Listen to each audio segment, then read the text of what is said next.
Roger, thank you so much for being here, for agreeing to do this, to have this conversation.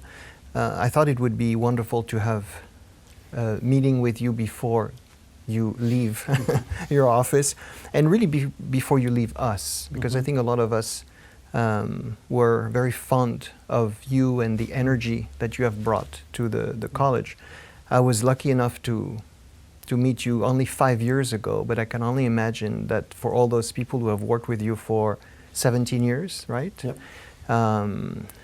It's going to be, of course, a huge loss. So I want to talk about what you have accomplished, and you have accomplished a lot of things that the college has expanded in many, many ways.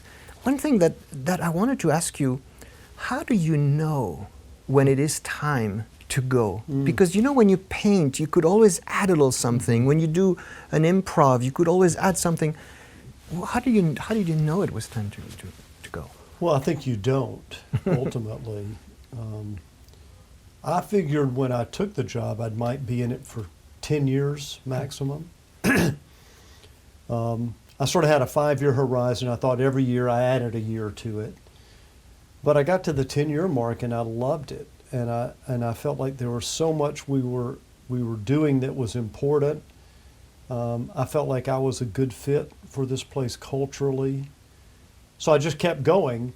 And then I got to a point where I felt like, okay, this is great, but for the health of the institution, I think it's always good for some change to happen. Not that I had lost my energy. I still feel very energetic. And not that the school had rejected me. I felt like people wanted me to stay, but that there's just a question of timing. And the metaphor I used is like a performer. You know, even if you've gotten 3 standing ovations and people want more, there is a moment where you should stop. Right. That's right. Because, you know, everything needs to come to an end. And there's something beautiful about the process that an organization is going through right now, soul searching and saying, what do we like? What should be changed? Someone like Erica, who comes from a different place with a fresh view, will ask questions and say, why do we do it this way? So I think it's very healthy. I hope it's the right time. I don't think I overstayed. I probably could have stayed a few more years, but I feel like it's the right time. Right. And do you feel that you were able to implement the ideas that you brought to to this experience? And also, how have your ideas evolved? Like, I'm guessing that when you arrived here, you had a vision of what you were trying to accomplish. You started in this position as the president of Berklee College of Music. It's a very impressive, huge responsibility, but you were coming as the president, who is sort of the captain, who is looking ahead, who has ideas. We should do this. You should go this way, turn left. But how did it have to adjust to the reality of things that you actually learned while you were doing it? Well, you know, I didn't come in with a list of things that I thought should be done. I think the main thing I brought was a mentality or a mindset.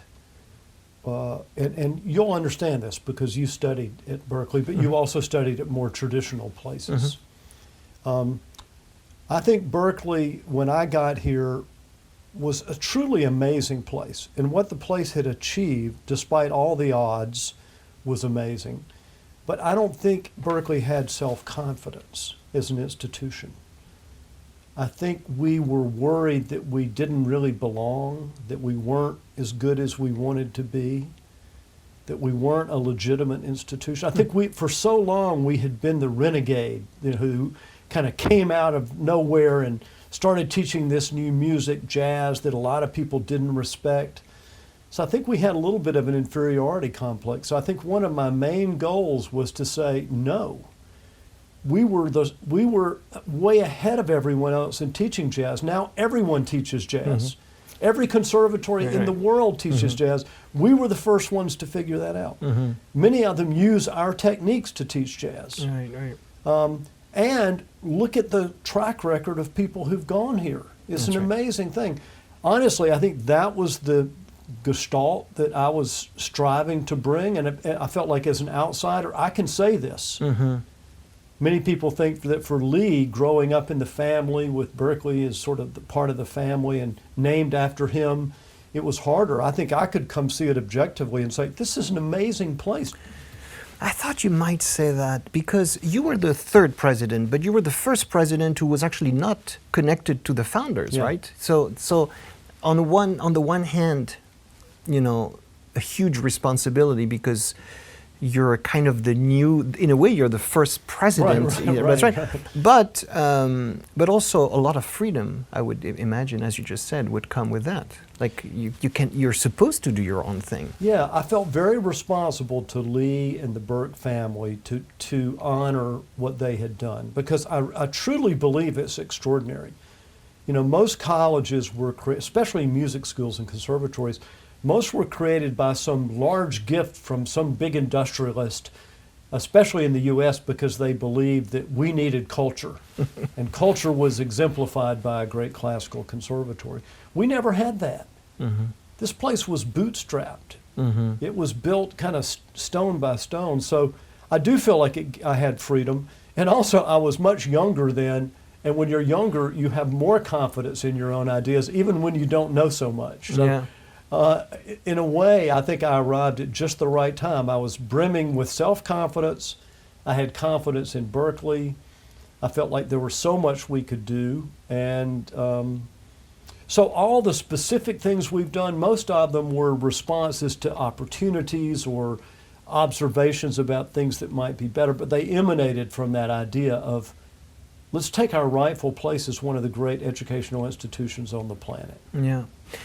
You know, while you were the president of Berklee, you were the skipper, and we went through, actually, especially in the last few years, we went Yeah. through very difficult times. Right.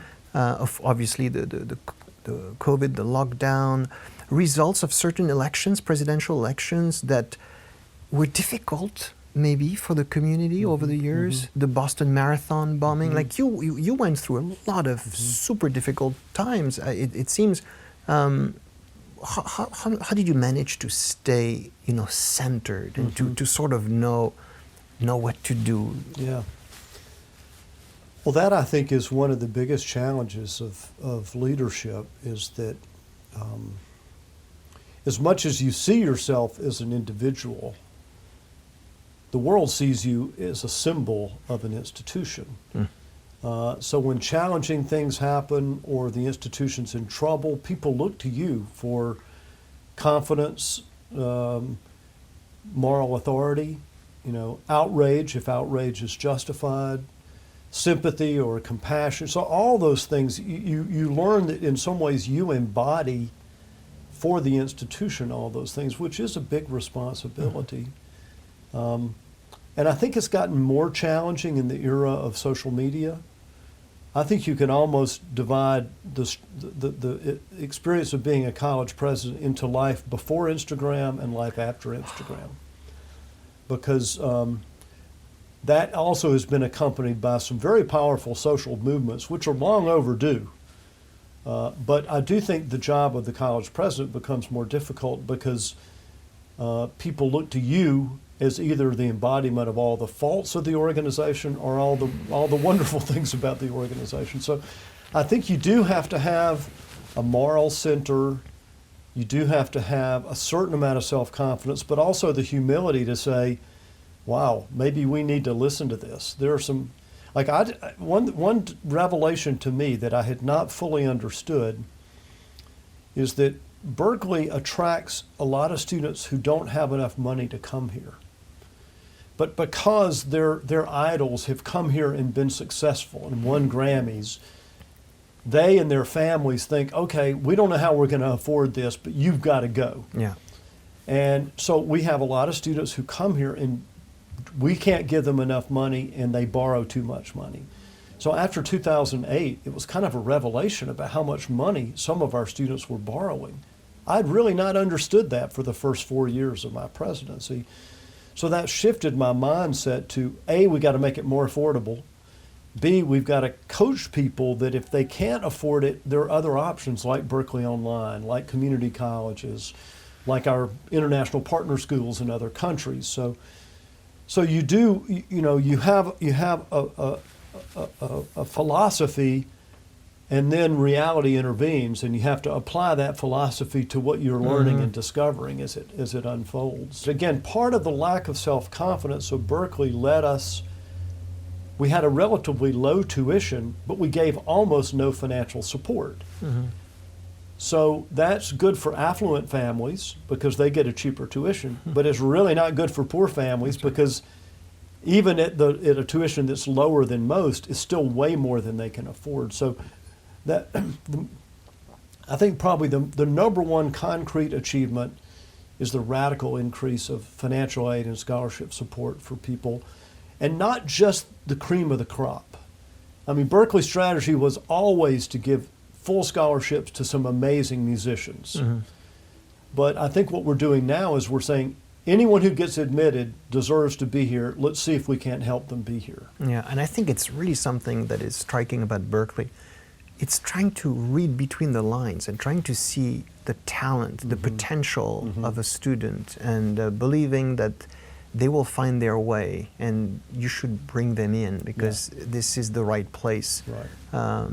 Looking at your life a little bit, which I did as I was preparing this conversation in particular, you have done a lot of humanitarian work in Cambodia, I believe, in Thailand too, in the Sudan.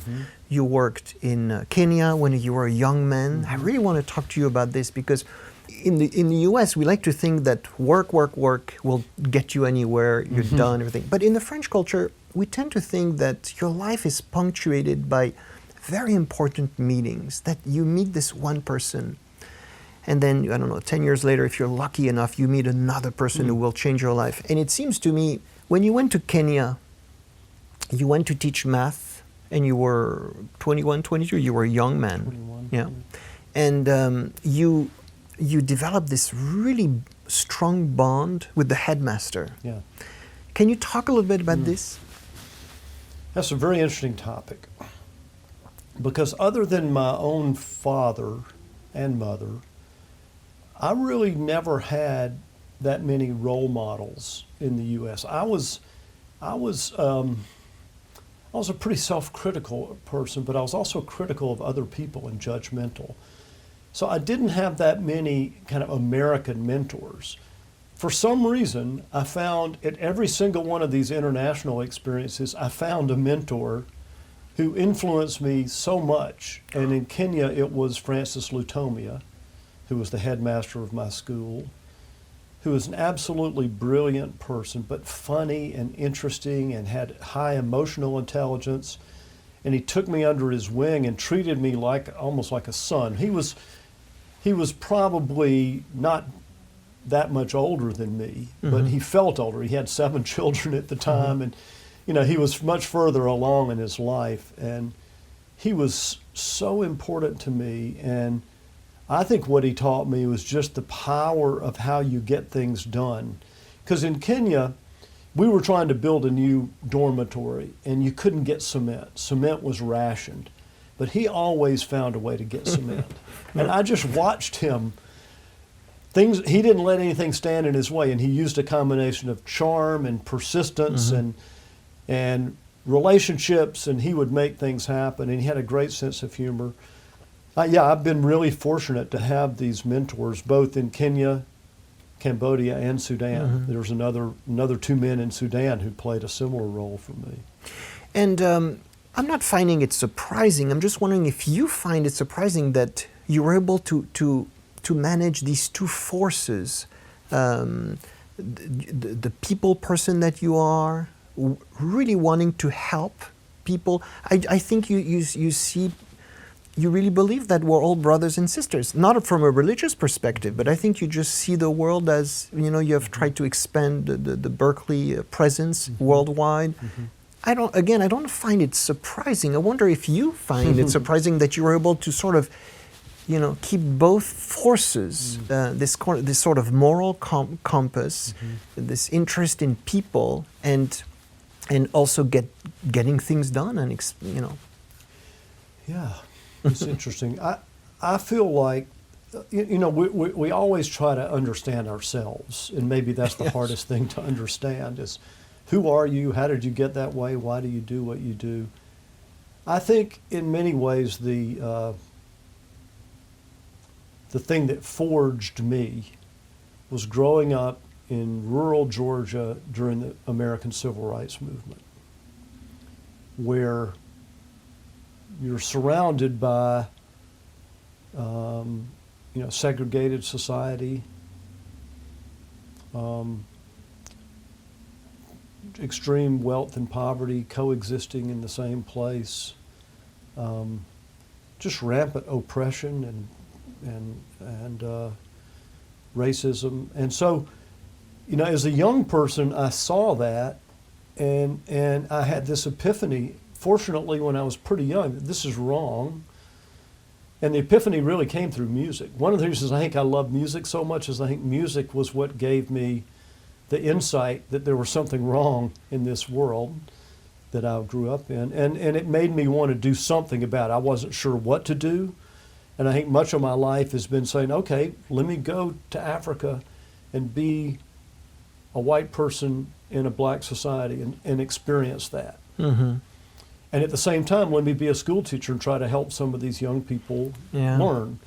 And then that gave me this deep appreciation for other cultures and what you can learn about yourself there. So I think the themes have been, I do love learning about other cultures, and I do feel like one of the evolutionary flaws of mankind is that we in some ways have this instinct to divide and hate one another. I know exactly what you mean. Every society I've ever been in has had those divisions. So part of what I think draws me to music and education is that those are tools that help us see each other as a brother or sister, not as the enemy. So I do think that's been a theme of my life. And another way I see my career is I feel like I have been the person bringing managerial and leadership skills to artists. So like in early childhood education, we have these teachers who are amazing in the classroom with young children, but they get no respect in the larger society. They don't make enough money. And so part of what Linda and I did was create an organization that respects them and gives them the platform to be great teachers and to have a career path and to be respected. And then I feel like at Berklee, we got all these crazy musicians who are wonderful, but maybe not the best at sort of managing the day-to-day. And I feel like I'm like the plumber. I come in and I get the plumbing to work so that they can do what they do best, which is teach these brilliant young people. So that's another thought I have, is that I feel like I'm kind of a workhorse. You just attach me to the wagon and I pull. Mm-hmm.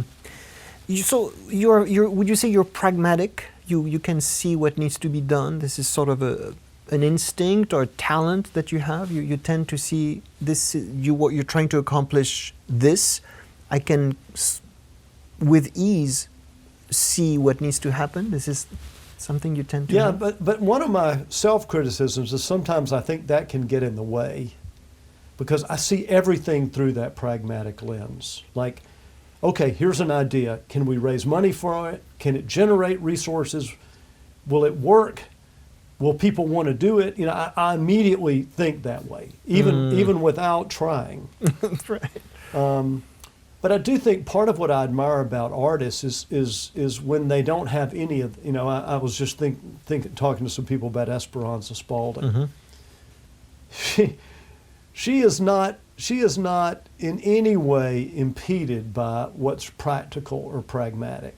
She just has a vision and she goes and does it. And I admire that so much. But I do think part of what I have is the opposite, which is like, okay, you want to get from A to Z? Here's where B, C, D, and E, and F are, and I'll help you do that. Yeah. I want to talk about your. When you play with a lot of musicians, you recognize that we all have our favorite tempo. When you count off a song, like I've played with a drummer who knows ahead of time exactly what tempo I'm going to count off, and he tells me that he knows the tempi of many musicians he works with. What is your tempo in life? What do you think is your tempo? Do you sense? Do you instinctively always know what a good business decision is? Do you have to think about it? Some business people say, "Oh, I had a gut feeling within 5 minutes. I knew we should hire this person. We knew." Is that how you operate? Do you need to sleep on it? Those are all good questions. Well, one thing I will say in retrospect, and I'm proud of this, is that virtually everything we've tried to do during my tenure at Berklee has worked. Well, Or at least say it this way, it hasn't failed. Yeah. And maybe two of the grandest adventures would be Berklee Online and Valencia. So Berklee online education in music. Most people didn't believe you could do online education, and they thought even if you can, music will be the hardest thing to do. So that has been massively successful. And frankly, one of the reasons we're in such decent shape financially despite a pandemic is that Berklee Online has grown at 50% this last year. It's doing great. And it's good not only as an enterprise, it delivers wonderful quality education to people who wouldn't get it otherwise. I'm such a big believer. And then there's Valencia, which I always believed in Valencia, but there were moments, I can still remember moments thinking, is this going to be my Waterloo? Yeah. Like, this thing is very complicated. We're trying to create master's programs in a foreign country when we don't even have master's programs in the States. We're trying to operate in Spain, which is, it has the bureaucracy of an EU nation, plus Spain's own bureaucracy layered on top of that. We had strong support from the political left and the political right of Spain, and both of our key sponsors lost their jobs. So there were moments where I was really worried. So I do not have that sort of like, oh, this is perfect, it's all going to work. I think I have long-term confidence and short-term panic. I see, yeah. Like, this is going to work, but only if we do these things right now. But, I do think so much of what we've done has been successful, but I think you have to credit some of that to the reputation of the institution. Yeah. I mean, one thing I've said to the online school people is you all have done a beautiful job, but had we not had the Berklee brand and reputation, I don't think we would have been so successful. So I think part of why Spain worked is that people thought, oh, this is Berklee and I can get it in Valencia and I want to be there. And I do think with the merger with Boston Conservatory, one of the things I believe is that the conservatory was stronger than people knew. I think it had the challenge of being in a city with Berklee, which took up a lot of oxygen when it came to exciting new things. And it had New England Conservatory, which took up a lot of oxygen when it comes to very traditional old New England things. So where did that leave Boston Conservatory? It's so I think through the merger, I feel like we've been able to elevate the people's impression and the reputation of the conservatory and showcase what is so great about it for the world. And it seems to have worked. Applications are way up. I mean, not up a little bit, but like 60% plus. And I think it's really just helping use things like the YouTube channel and social media and digital marketing to show the world what Boston Conservatory is. When you talk about technology is something that you seem to be very comfortable with, that you have been for some time. You really believed in online classes, and you were right. I think you have way over 1 million students who have been reached. Well, with the massive open online courses, it's now over 3 million. At any given moment, there are about 10,000 students who are in the credit-bearing part of Berklee Online, getting college credit for their courses. So it's bigger in terms of scale than almost any of the American traditional conservatories. That's amazing. So technology is something you feel comfortable with. Um, when you look at Facebook, when you look at all that stuff, I mean, I'm a boomer, and I find it really overwhelming. I find that there was a time when it felt that if the world was a house, you had walls, you had separation. When you were in your office, you were at peace, and then you would go to the kitchen and make dinner, and then you would go to the dining room to eat. But it looks like the walls are gone, that everything happens in every room. And in fact, the walls of the actual house are gone because people can see right through your house and can see you. They see how you live, they see how you work. It makes me nervous for the future because I'm wondering if we can sustain it. I wonder if we will be able to discern what's real and what's really not real at all. And I think that the danger is to have, generations of people who really don't know. Yeah.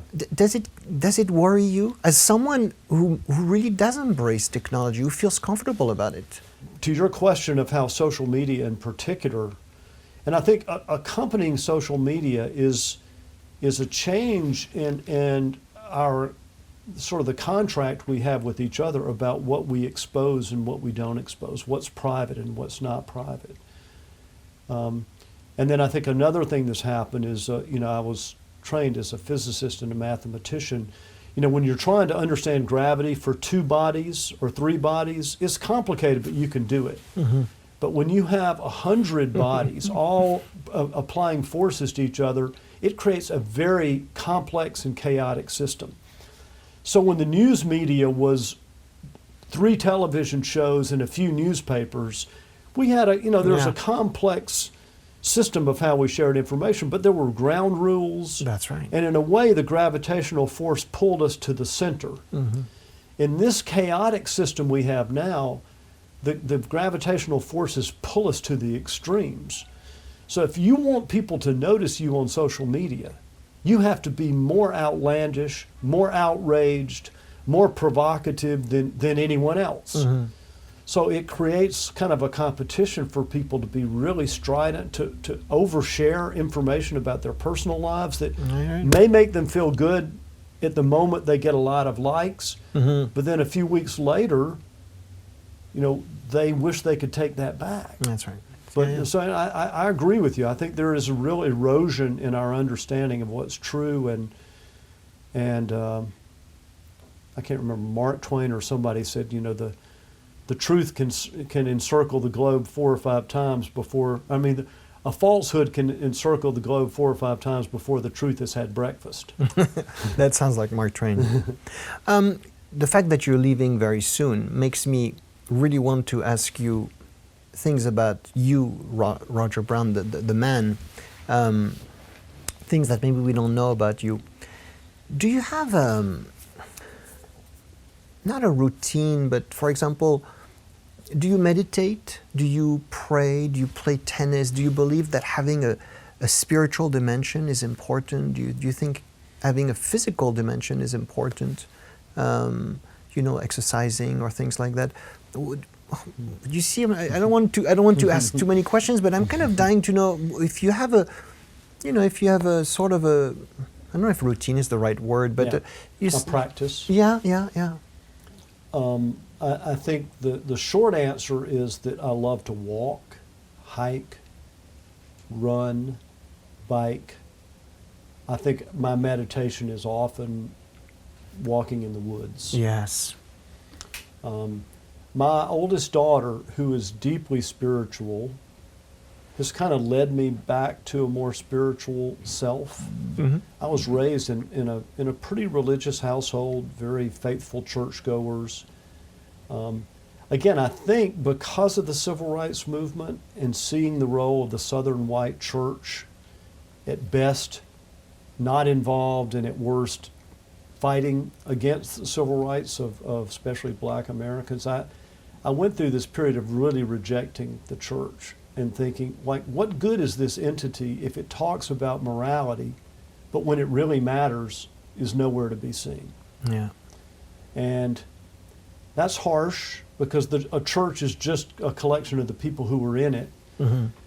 But I know, having gotten to know Spanish culture, I think that's the way a lot of Spanish people feel about the Catholic Church in Yeah. Spain. During Franco, the church was basically an instrument of Franco's government. So I went through kind of a rejection of religion that I think came from that experience. And I've always been envious of my black colleagues for whom the church was on the right side of that issue. Yeah, yeah. And, and the church actually was a very positive force for change. In fact, the kind of the source for a lot of the organization. But my oldest daughter is very spiritual and prays. So we pray at dinner now. Oh, yeah. And whenever she's in town, she leads the prayer, and she's so good at praying. Mm-hmm. It's an art Yeah. to really pray in a conscious way. So It's funny you would say that because I'm not religious, but I was raised Catholic. So with the stories you're talking about in Catholic Church in Spain, or in my case in France, resonate with me very much. But I sort of moved away in my 20s from religion. But I cook, my wife cooks very well, and I often tell my wife or my son that I wish we could say grace or pray. Mm-hmm. I can really understand why you would do Yeah. that, because there is something miraculous about an amazing meal, about being together. Yeah. So even though I'm not maybe seeing it from a religious perspective, I can see it from maybe a different perspective. I'm very grateful, is what I'm That's trying what to say. I would say. I think the thing that I've discovered as I've aged is the important role that these traditions and rituals play in our lives. Like, I have more and more found myself, friends or people or colleagues die. And especially as a college president, you're called upon to reflect on that. Mm-hmm. And most often the language I come up with or the way I think about it comes out of the religious tradition.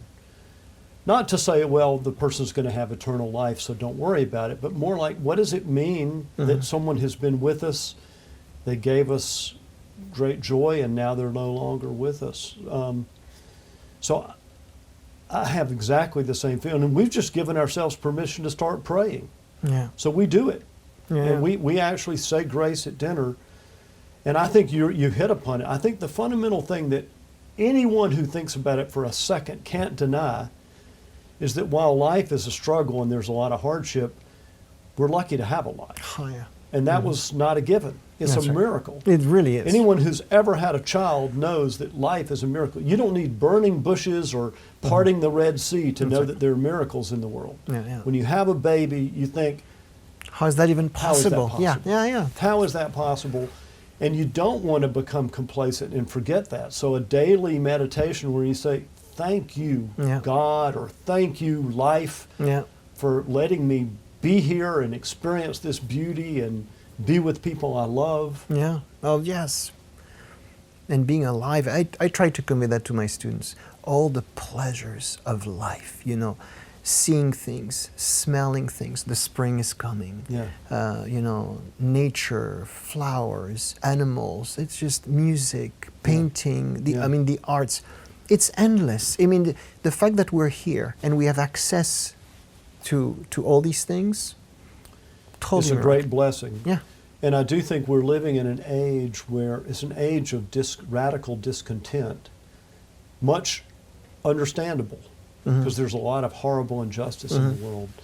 But I think part of what is contributing to the mental health challenges of young people is a sense that these injustices are so grave that I can't enjoy my life. I'm not allowed. Like when we did international development work, one of the biggest problems was people would come from the UK or the US or some European country, and they would feel so bad about the experience of refugees that they would make themselves sick.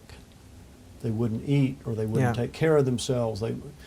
And of course, that not only is not good for the people you're trying to help, it's bad because I now have to focus my energy on you. That's right. Instead of the people who really need it. So it's a delicate balance, and I think for our students, I want them to see all those beautiful things and appreciate them and value them, not lose their warrior-like mentality that the world needs to change, but don't don't be a martyr and destroy your own life because of the injustice in the world. You know, create a good life for yourself, live a good life, and stay committed to making the world better. Yeah. But also have some humility. The world has been kind of a messed up place since Adam and Eve were for in a long existence, time. Yeah. and we're not going to fix it. Mm-hmm. I mean, we can make it better. We can do our little part. You know, I Yeah. love the sort of Jewish idea of tikkun olam, you know, heal the world. Mm-hmm. But don't be so Yeah.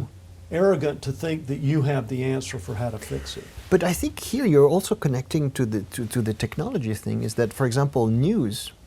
When you were a young person, when I was a young person, you could buy the New York Times, you could buy, I don't know, the Boston Globe, you could watch the news at 6 o'clock. Like, you took, you know, you were never ODing on news. You had news the way you would have sugar. You a little bit here, and then that's right. plenty.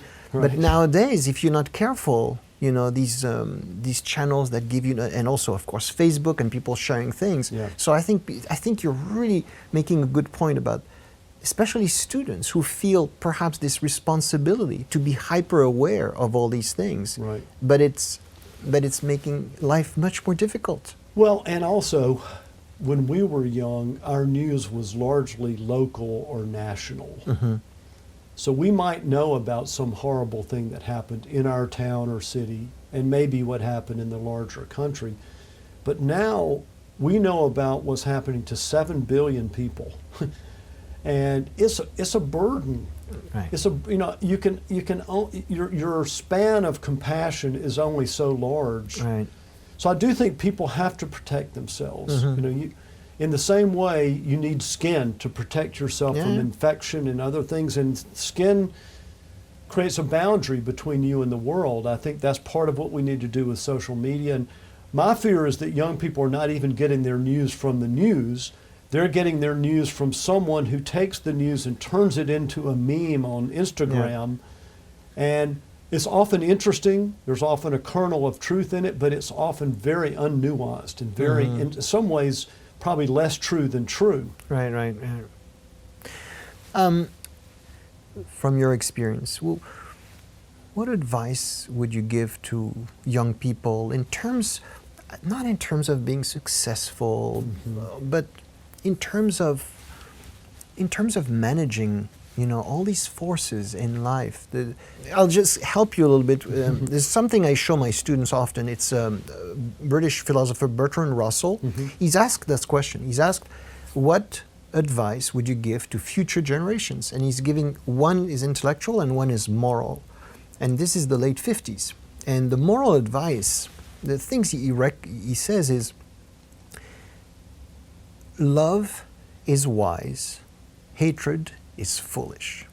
And then he explains that, and he's a mathematician and a philosopher, but he explains how, to him, if we have a chance to live together, we have to learn to disagree. We have to learn to accept our differences, but with this sense of compassion for others.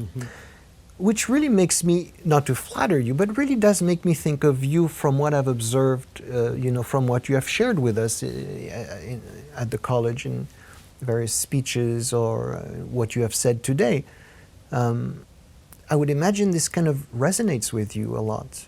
But what would you say? I know it's maybe I should have asked you to prepare. It's funny. I've often kind of fantasized about writing a long letter to my students, which I'm sure might irritate them. Well, I think you should do it. I would read it. Here are a few of the things I would say. My generation, and especially my parents' generation, was very loath to admit that we had problems. You know, if you had an issue, you didn't want anyone to know. Yeah. The pendulum has swung to, in this generation, people want to expose their struggles.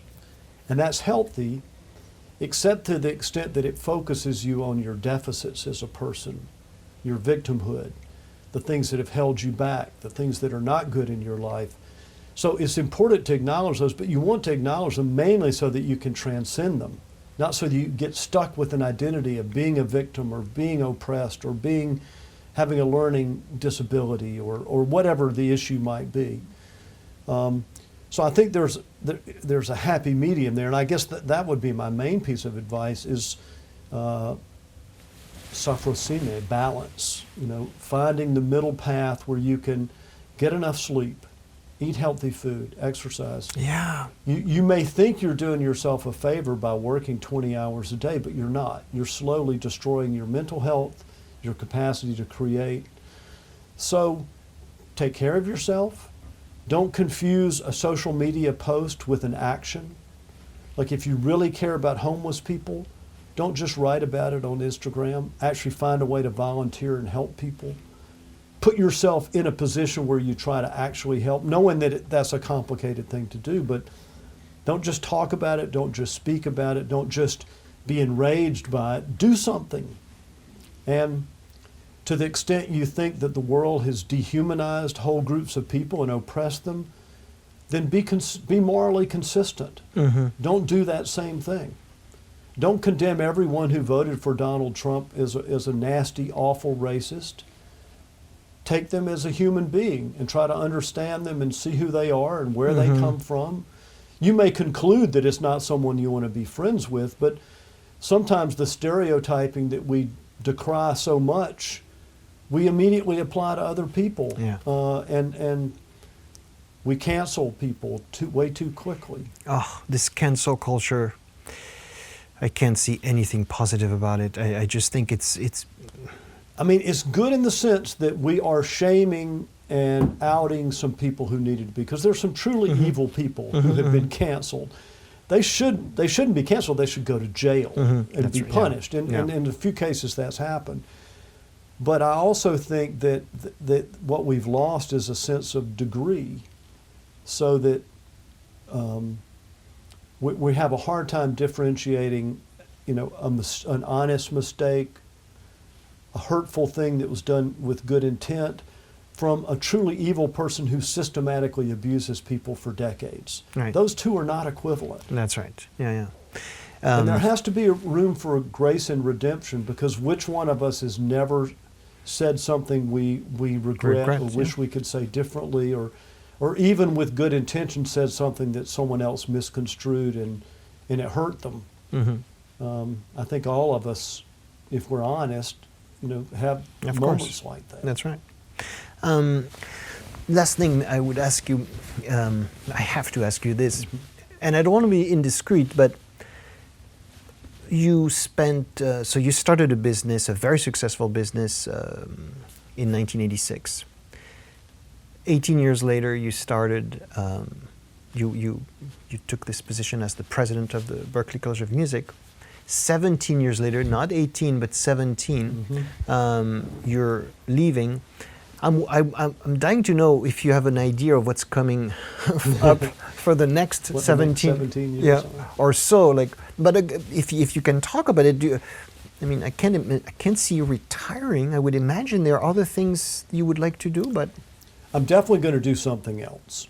The one thing I learned with the last transition is that I really did not know what I was destined to do until I left.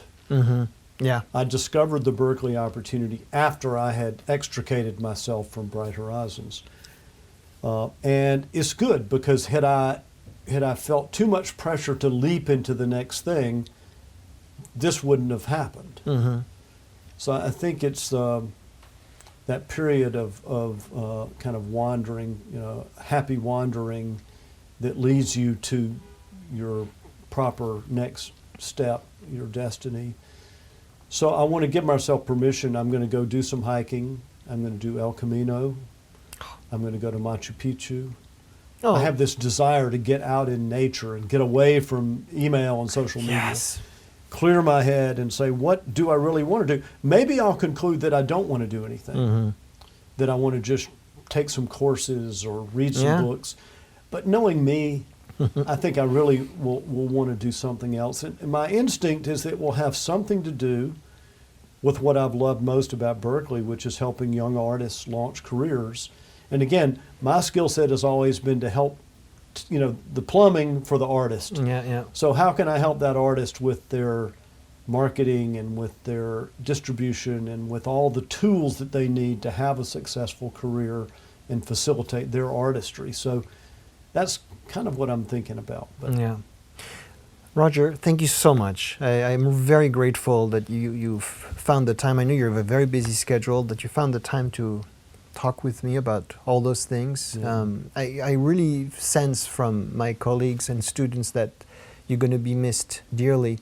And you know, all those values that you talk about, I think are so important. And how you manage to keep that, you know, to keep these values and work successfully the way you did, and you know, and by example. I think you have been a great inspiration. As I said, I've only met you 5 years ago, which sounds strange to me, but that we hit it off about that. And here you were a person teaching improv at the conservatory who had gone to Berklee. So I felt like, in a way, you're an emblem of just the thing we're talking about, which is, let's tear down some of these false dichotomies. Yeah. And give our classical musicians permission to improvise, give our jazz and popular musicians permission to care about and understand the vast contribution of classical music to the world. Yeah. Let's integrate dance and theater into what we do. So I think from the first moment I thought we would be kindred spirits. Yeah, I agree. We were speaking the same language. Well, thanks for doing this. Thank you very much. Keep doing great work. Yeah, well, thank you. We will miss you.